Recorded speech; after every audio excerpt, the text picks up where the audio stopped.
hi everybody. I'm in a bad position here when I'm not able to see you. It's been a long time since we've had actually face-to-face contact in conferences, but hopefully with the health situation slowly progressing to something better, we will have that chance at the end of 2021, hopefully soon.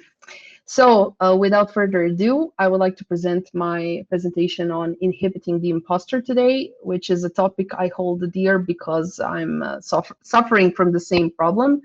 Our agenda will be short and sweet. We will discuss what imposter syndrome is and isn't. We will define it or classify it based on what type you might have. We will discuss origins and triggers, what might bring it about in your workplace or at home. How to check whether you have it. This is probably the most interesting part, where you'll be able to make a self-quiz and decide whether or not you suffer from imposter syndrome. And we will discuss what are our options in solving it, or rather yet managing it, because if we were able to solve it, we probably wouldn't be discussing it today here. So let's first define what imposter syndrome is. So basically, definitions say that it's a pattern or a situation or a frame of mind where you or somebody else might doubt their accomplishments, or they fear that they are a fraud and that they will eventually be exposed as a fraud. For instance, if they're renowned like an expert in their field, they might think, okay, I'm just fooling everybody. It's not true. I just kind of dabble in the matter. I'm definitely not an expert. It doesn't limit itself to somebody being an expert and doubting themselves. It can be something banal like every day that you come across. So what happens?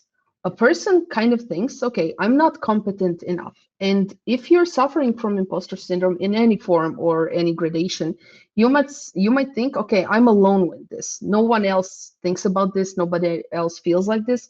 But to be honest, statistics show in some old, let's say, studies that that it's quite frequent. It's not just you. It's about 7 out of 10 people out there, your colleagues, your workplace friends, people you meet in the street, people in your classroom. 7 out of 10 have come into contact with these thoughts for themselves or at any point in their time. And it's not just dependent on your race or your gender or your, let's say, walk of life, profession. It's general. It's not just, you know, one typical cast of people that is exposed to this. So one quote that really struck me when I was researching this topic was by Maya Angelou. And she said that after writing 11 books, she still thinks that somebody's going to think, okay, she's a fraud. She's just, you know, kind of, she got lucky in writing those books. She's just fooling everybody. And obviously, famous people do suffer from this as well. Statistics spare nobody. And she's not the only one. There are other famous people out there that have been vocal about experiencing imposter syndrome. We're not going to name them all, but if you would like to research the topic yourselves, you will find many, many results. So why am I talking about this? Well, it's kind of personal for me because I do suffer from it, and I wasn't really able to vocalize and address it until a really silly situation happened to me. Basically, a team I was working with for a specific, let's say, contest, we won a prize, and we were really happy about it. We put in a lot of work. It was a good, let's say, product that we developed, and I wanted to share because I really was proud. So were they. And I'm in this Slack group for, you know, the people who kind of suffer from imposter syndrome. And I thought, okay, this is a safe place for me to vent and to share, because people there kind of have the similar thoughts as I do. And I wrote a big post and I said, we did this, we won this, it was big, we got some kind of monetary compensation for it. And just before I was ready to hit submit, I thought to myself, okay, but why are you sending it here? Are you trying to rub it into the people who are in that group or who are having issues? And what if they think you shouldn't be in this group? What if they think that you're impostering your imposter syndrome? And I kind of spent good 10, 15 minutes thinking about it. At that point, I thought to myself, okay, this is just absurd. I ended up posting it and saying to myself, okay, it's time to address this topic. And that's why we're here. So after my inception style thought train about not being able to share something that I was proud of and that I contributed with my work and my effort, I was ready to take a deep dive inside and see what the problem is. And after some initial research, I found that this is a part that's related to what you do and how you do it, and that people suffering from imposter syndrome fall into something that's called an imposter cycle. And it's a magical recursion of hell that any person falls in that experiences imposter syndrome, and they cannot break from. And that's the problem. So it all starts with you getting any kind of task. So it can be work related, school related, doesn't matter. The task itself will initiate some feelings. For instance, on an average person, they will say, okay, I have work to do and I'll just do it. And those people will complete their work and they'll be done. But for somebody with an imposter syndrome, there's a bit more that happens right here. So they will first think about this task. They will worry, they will doubt, they will panic, they will think, okay, can I do it? No, I cannot do it. I don't have the time, I don't have the capabilities, I don't have the knowledge. And they will dwell on it. And they will immerse themselves in these negative feelings that serve nobody, but a certain amount of time will be spent here. And these situations will either lead to over preparation or they will lead to procrastination. So, we're going just to the extremes. There's no middle ground here. And of course, whichever path they decide to take, they will either spend an absurd amount of time preparing for something that probably doesn't require that much work, or they will wait up until the last possible second and then prepare. And after that, yeah, they will get to completion, but they will attribute that not to their abilities, but to either too much effort or just plain luck. And what the person learns from this experience, and we tend to learn more from the bad experiences than from the good ones, they will know that the next time they get a task, they need to amplify those negative feelings. So they're stuck in a cycle, and every time they get another task, they will go through the whole thing again, just reinforcing themselves that something is wrong.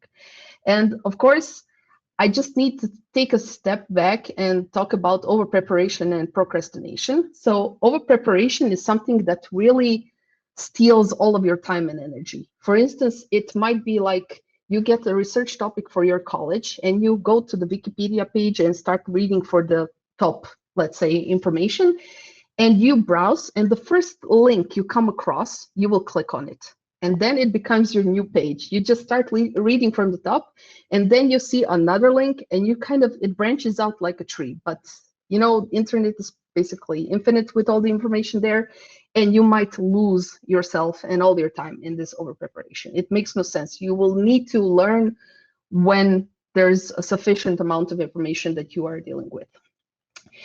But procrastination is something quite different. Now, let's say if any of you ever experienced while you were in college, you have a big exam in a few days and you're studying hard.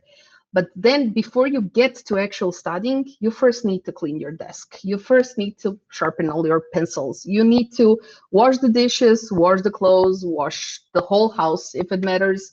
You need to alphabetize your books, or you need to, I don't know, color code all your wardrobe. Basically, you find work that's not relevant as a prerequisite for the relevant work. And obviously, again, it will eat up all your time, leaving the best amount of panic for the actual end where you need to complete your chore. So for some people, it's internet. For some people, it's chores. If you want to spend some time, Chuki-chan had a great run with Gardens and Kittens hashtag on Twitter. So it was really fun because she was doing gardening and fostering kittens. So if you want to check that out, feel free. It will make you smile. Now, apart from the imposter syndrome, there are a few other situations where you can kind of identify with imposters that are somewhat different. First of all is thinking that you need to be special or best at something. Imposters sometimes secretly harbor the need to be best when they are compared to their peers. If they're not best, they're not good. So if you can think of anybody who was top of their class and they were really good and they stood out and probably progressing to college or higher education, they kind of they would come into an environment where there were more special people, some better, some worse, some equal. But when they come into, let's say, contact with people that are equally as good, they don't process it. Okay, so I have peers, I have colleagues, I have people that know the same as me or even more, and that's good. They kind of conclude that they are stupid. They're not good enough. They don't amount to anything. So there's no middle ground there. They just belong to those groups, great, or not worth at all. So obviously you can function in extremes, and this is one of the situations where you can have issues. Another characteristic that you might see in people with imposter syndrome is having the need to be superhuman. It's interrelated, but this characteristic tends to lead to the perfection phase. For instance, you don't need to compare yourself with others, but you need to be perfect. There can be no flaw. You cannot do anything wrong.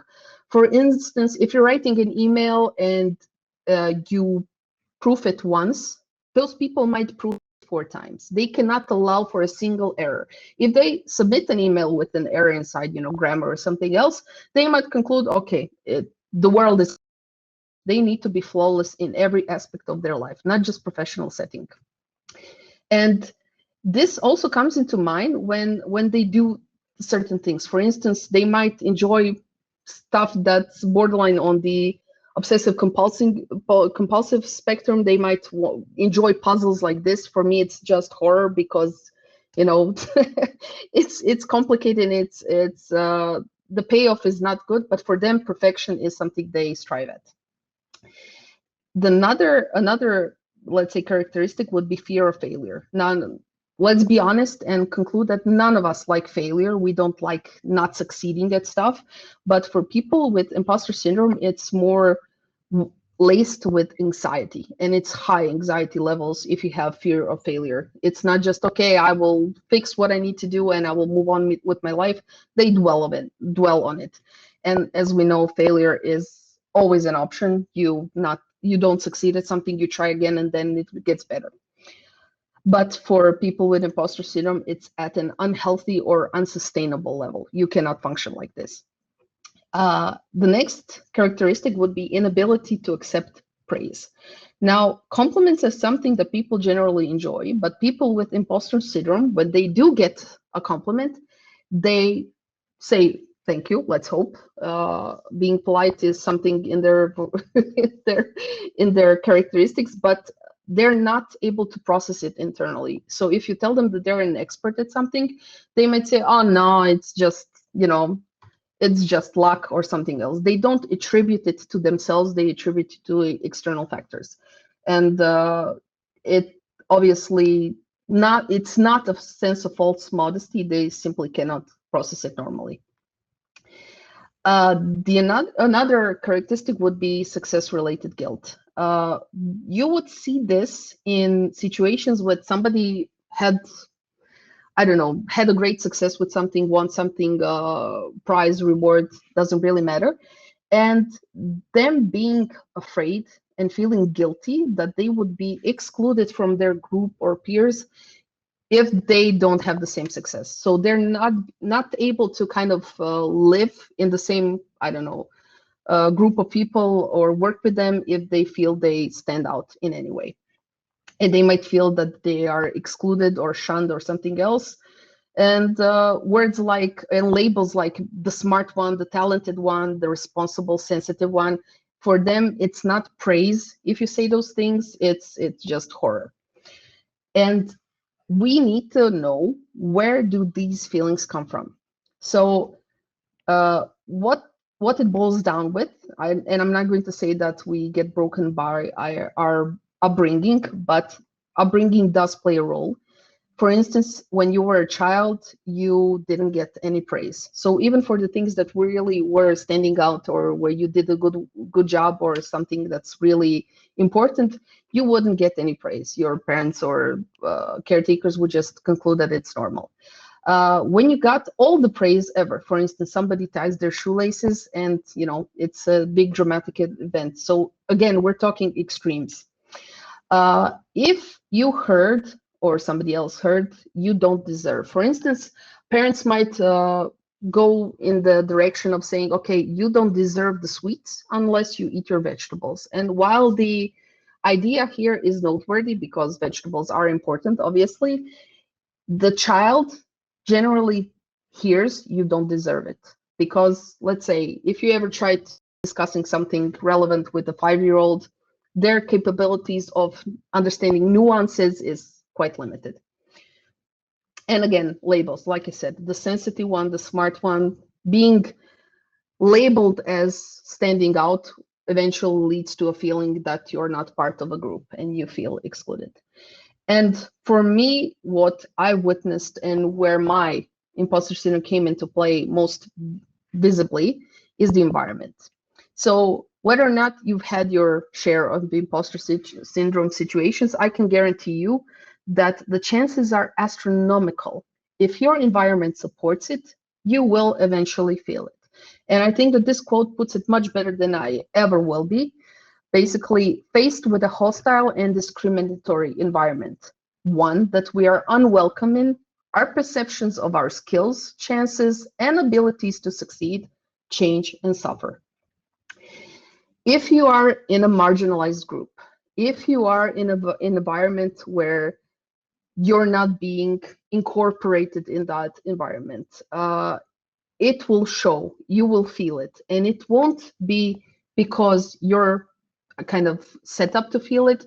It will be because your environment is endorsing it. So if you have those superstars, untouchable, rock stars in your team that are kind of on a pedestal, and sometimes more things are being tolerated for them, you will feel, because it is that way. It's not in your mind. The environment supports this kind of behavior, and you need to try, and you need to be vocal about it, because if you don't participate, even if you are feeling it or not feeling it, if you're able to identify it, you should do something about it. And for me, my personal advice would be speak to your team lead, speak to your management, speak to the CEO, speak to everybody who will listen. You don't need this kind of culture in your company. And if you're trying to eradicate, these unwanted behaviors, and if you're speaking up and nothing is changing in time, and if you're suffering because of it, and if your colleagues are suffering, leave and go somewhere else. If you're not able to make a positive impact for your personal health and for your colleagues and everybody, find a workplace that will help you flourish and progress with knowledge and personal growth, because life is short and you should be happy. So that's my own advice for this. Now let's discuss whether or not we all have it. We don't have quite a lot of time, but we will go through the questions quite quickly. And if you have, let's say, 4 or more positive answers, then at some form in your life you will have come into contact with imposter syndrome. So if you are worried that you're not as capable as your colleagues might think, if you feel pressure to know any answer to any question, nobody knows every answer to every question. It's just simply not the human race works.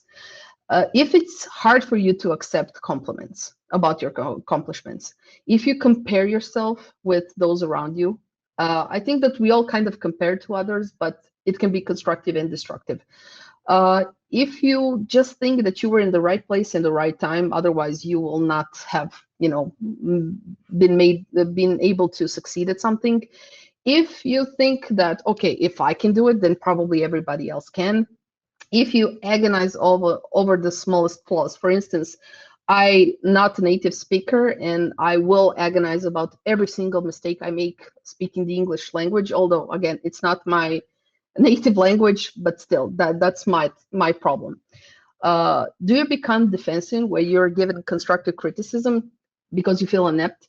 I just want to say one thing here. So constructive criticism is commenting on somebody or something that they do in a matter where they give you actionable items on how to improve. That is way different than just trolling and criticizing because you vent or something else. So constructive criticism always give you what, how, and how to improve. So you should be very, very mindful about that. When you do succeed, do you think that you fooled everybody? So it's not actually success, just nobody understood what you're doing. And if you feel that you have no idea what you're doing, I think that this is something that we all feel at some point in time, because sometimes it's true. You start a new job and you simply don't know everything that you need to know. You don't have the skills you need to learn. And this is something that's completely normal. So you should differentiate that. As for the solution, because I think that's why we are here, I'm here to tell you that there is no solution. There is no algorithm, there's no magic wand, no way for you to kind of, okay, I will do this and it will go away. It requires work, and the work starts with you being able to name it. You cannot fight something that doesn't exist, that's something in your head. You cannot visualize it, you cannot, address it. So for those Harry Potter fans, here's an image of the movie where all the students had to fight their fears, and they used to visualize something more funny in order to laugh their fears away. And it's not much different here, because if you label your imposter syndrome, give it a name, give it a face, anything. If somebody were talking bad to you in an event or on the street, you would tell them, go away, stop, I'm not listening to you, you don't matter. There's no difference here. There's no reason why you wouldn't be able to visualize and name your problem and then try to address it. Set smart goals. Now, what I've seen working in all of the companies that I worked in, people get most frustrated where they're not able to complete some part of work. They don't get closure, they don't get satisfaction from being done. And it's usually when the goals that they have are not smart. Now, being smart means specific, measurable, achievable, relevant, and finally time bound. What this means is that you need to be able to know what you're doing. You need the task to be specific, do this, do that, and the outcome is this. It needs to be measurable. For instance, it will take 5 days to do it, and the end result will be, a project, a product, something else. It needs to be achievable. For instance, you cannot say, I need to have fewer bugs on a yearly KPI, because what does that mean? Will you have more projects, and then by definition you will have more bugs? It needs to be something that's actually something that you can achieve. It needs to be relevant, meaning that it's realistic and resources allow it. It's results based, not some kind of vague item. And it needs to be time bound. For instance, you cannot set some kind of goal that will last 10 years, because you will never get to the point where you get the satisfaction of it being complete. If you cannot achieve them physically, it makes no sense to do them. You're just torturing yourself. Another thing that I would advise is finding balance. Now, we are more than ever stressed to find, more energy to work. We are living in a pandemic. We are working from home. And I think that the kind of line between work and home has become more blurred. You open your eyes, you start working, you kind of go into the afternoon, and you tend to forget that you used to have a life, whether it's watching TV shows, whether it's going outside and gardening, walking your dog, going out with your friends, which probably isn't an option right now, not the way it was before, but you had something other than work. Work used to start and stop, and balance is very important, because you will burn out. And if you burn out, it will be very difficult for you to kind of get yourself back into the mindset where you can start working productively again. Don't criticize yourself, and don't allocate every moment of your waking time to something. Find something that brings you joy, and decide to spend time doing it. Shift your mind to valuing progress over success. Now, in our line of work, we learn every day. For instance, if you're doing JavaScript, there's probably 2 new frameworks since this presentation started. So you never get to the point where you know everything. You constantly learn. And if you learn to attribute, your personal growth to that progress, it will be better for you. Because once you're done with one step, it's not done. There's another step, and you need to be able to cherish all the knowledge and expertise that you've learned along the way, rather than saying, okay, I learned this and I'm done. It's a plateau. It's never a plateau, and you shouldn't feel stressed in order to look at it that way. Again, failure is a word we don't like, but it's something that's out there. But we can equalize it to an attempt. So if you don't succeed at something, you just made an attempt that wasn't successful yet. That means you will try again, try a different approach, learn something, go around it, anything. It's just an attempt that's not yet successful. It's practice. And again, failure in general is always an option. There are things that you cannot account for. There are things that you cannot influence, and it's life. One thing that I found extremely, extremely useful is mentoring others. For instance, if you know that somebody in your team or your work environment is struggling with imposter syndrome or anything else, it doesn't need to be that. It can be technology, it can be a new library, it can be a new project. You can help them, make them feel like they're welcome to ask questions, to make a mistake, to try a different approach, give them time and resources where they can try to learn stuff. And mentoring others is basically just lending them a hand. They will do all the work, but it doesn't cost you anything to give them, that safe space where they can try and experiment, because they won't learn unless they do make mistakes on their own. And we always say, learn for our mistakes, but we're wired to make our own mistakes. I think it's a part of the learning curve, and we should just embrace it as is. You should speak up, definitely. So if 70% of all population experienced imposter syndrome at some point in time, we don't see that correlation out there. We don't see people being as vocal about it. We don't see it being shouted out, but you can do that. You can speak about your own experience, because that's actually sharing, and that will help your colleagues and your friends and your loved ones. Because even if you do have issues with imposter syndrome, there might be somebody who will be, your buddy or somebody else who will help you address it in one way or the other. So speak up. Keep a track record. For instance, if you have some items or some events in your past that you're proud of, but you're not kind of comfortable speaking about, keep a track record of it. It can be, like a chest with all your kind of trophies and successes. It can be a checklist, anything. If your work depends on KPIs and you need to discuss with your boss at the end of the year that you succeeded at doing several things, this will be useful in you just telling them and reminding them, okay, I did this, this, this, and this, and let's talk about the bigger paycheck. And finally, I would like to tell you that it's not just you. We talked about statistics, but I really want this to sink in. It's not just about you. You cannot look around yourselves because we're in a virtual conference, but if you go out, if you go to the store, if you're still going to the office, there are a lot of people around you who have experienced imposter syndrome. And they might have similar issues or similar experiences, or they may be totally different. Each of us, we just participate, but we progress as a group, as a species. And we're not here to learn every single bit of technology, especially not on a soft skills conference, but we are here to get inspired, and especially to inspire others. And if there's something that you're kind of thinking about but not sure, my heartfelt suggestion would be just do it anyway. Even if you're scared, even if it's something that you worry about, if it's safe, if it's something that you really want to do and experience, you should really, really go out and do it. It can be another library, it can be, some kind of project, it can be another skill or music instrument, something. Just do it. Make yourself happy and learn new stuff.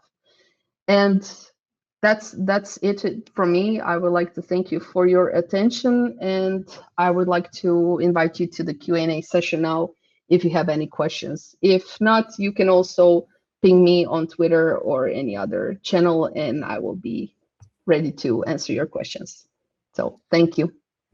Thanks. I love this talk because it's one of the talks that's just so full of hope and everything. I love everything you present. I thought I would jump in here too because we're waiting to see if any questions come in. I thought your last piece of advice was really important about just doing it. It reminded me of around 2004 to 2003, really struggling in a company that I was working with, and I really wanted to spin off my own company, do my own thing, and I started looking around, and I just had this whole imposter syndrome about like, how can I do this? And my wife just said once, she gave me the best advice. So the only difference between you and anybody else who's done this is that they've tried and you haven't yet. And I thought that was, for me, the best advice was just, you know what? It's something I haven't tried yet, and you do it. So I did, and it succeeded. It was 15 years, ran my own companies and startups and things. And so it was, I think you gave great advice.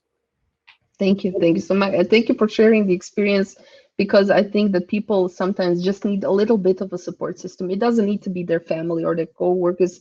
It can be, random people at a conference that just give them that little boost. Come on, you can do it. Do something, I don't know, attempt something and then share your experience. It will get others to try and share as well. Yeah, I agree. I think that's, it's funny. I was thinking about this while you're giving your talk. We're all in the middle of this crazy pandemic, but I think, for me, one of the first, I'll say, pandemics I recognized across the globe is how many people in our community, in our Android developer community, really actually do kind of struggle with this imposter syndrome. I do think it's sort of like this epidemic, this pandemic of imposter syndrome, and particularly too as Android gets so much more complex, almost on a daily basis. So it looks like while you and I have been chatting, we've got a question that came in. So I'm going to let you flip over to the Q&A screen and answer that. Mm-hmm. Okay, so we got a question. In what I struggle is that I keep doing things every time more advanced. What I'm worried is that the happiness of finishing something hard doesn't last long, and then I go for the next thing. Any advice? I think that this is quite typical. We sometimes, especially when we put so much of our energy and so much of our, goodwill and effort into something, when we're completed, there's also almost sort of a depression at the end. It's completed. Well, what do I do next? What do I, you take on something more complex. But I think this is just a part of learning, and that, even if the good feeling is short term, obviously you thrive from trying new stuff. So I think you're doing a good job. So the depression at the end when something is done, it's normal. It's us being, coming to terms that, okay, this part of our life or experience or learning is done, and we need to progress to something else. So I don't see any problem there. I think that you're doing well.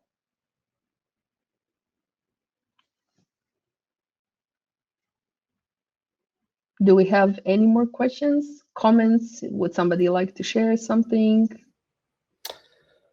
I'm hoping so. That's we've got you here, Captain here. You're a great resource to have. So I'm hoping so, but it's always hard, I think, particularly with virtual events, it's just hard to get this momentum for questions sometimes, but I know that I'm looking here in the chat, though, so much love for the talk. Lots of great things, lots of great comments here in the chat. So, you know what? I think if we don't have any Q&A, oh gosh, no. This is why it's worth waiting. And because we've got till about 12. Let's see here, 12:40. So we got about 4 or 5 minutes. So let's try to get the last two, and then we'll call it good. Okay.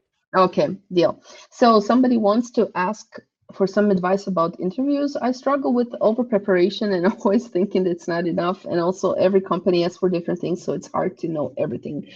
I think that well, I'm going to use the word normal, although I don't particularly like it. In a normal company, a company that values progress and learning, and that knows that you're going to have a learning curve at the beginning, regardless at which position you're interviewing for, I think that what they typically look for is for somebody who is aware that they don't know everything and is aware that they will need to learn. So you being open to suggestions and you being honest about, okay, I don't know about that. I have researched the topic, but not extensively, but I can do this and this and learn and take a course. I don't think that but there are companies, at least not nowadays, that expect, a fully formed person. And if you do end up in such an interview, that could be a red flag that they don't allow time and resources for their employees to grow.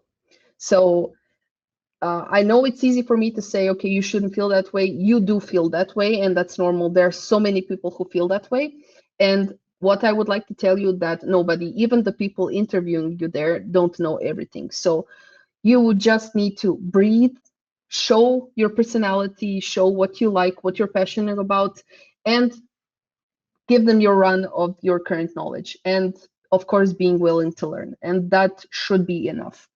And if you haven't come across with such a company or such an interview, I think that you will with time. So I need to be hopeful and faithful that this is the reality. So go for the company that will show that they're open for their employees to grow. I hope this helps. So let's go to the next one. Sometimes I need thank you expression, and sometimes I do messy work for just getting this thank you and get appreciated. Is it a problem? I mean, it's not a problem if that's what kind of that's what motivates you. I think that getting a thank you for going above and beyond what you're supposed to do is something that's well expected. I don't think that the work that we do is for thank yous in general. We work for compensation so we can, go to the seaside, have some time with our families, spend it on video games and stuff. So I don't think that thank you in itself is something that's sustainable, but it is a part of what we do, and we do like to feel appreciated. Even if we don't handle compliments that well, when we do get a thank you, it means that somebody acknowledged our work and kind of noticed it and said thank you. So if it doesn't cause problems in your life, I think that it's not a problem. If it hinders you in any way, then you could look at it in another way. For instance, you doing a good job is what makes you a better, well-formed person. You progress, you learn, you're more valuable in the market. You can share your knowledge with your colleagues. So you are a contributing factor in your community. And I think that that's something that's even more important than just at the thank you at the end. But yeah, that's my opinion. All right. I appreciate, this is such a personal topic. It's amazing. I was really glad we had a couple of questions because I think it shows it's a deeply personal thing. And I think the imposter syndrome manifests differently for everybody. Yeah. But it was really, really valuable to see. I think the checklist of have you ever experienced these things? And I looked at that list and I thought, yeah, I'm on there for sure. So, but I think in some ways, all of us are. And so, yeah. Anyway, well, it was such a great pleasure seeing you again and talking to you again, and miss the personal interactions. And hopefully, we'll see you in a couple months here. Maybe we can get you to come out to Berlin here in the fall. We'll hope so. But thank you so much for your insights and for everything you do for the community. Thank you for having me. And again, to all the lovely people who listen to the talk, just keep going. And hopefully we will be back to in-person communication, hopefully. Absolutely. All right. Take care. You have a great day, Anna. Thanks so much. You too. Bye-bye.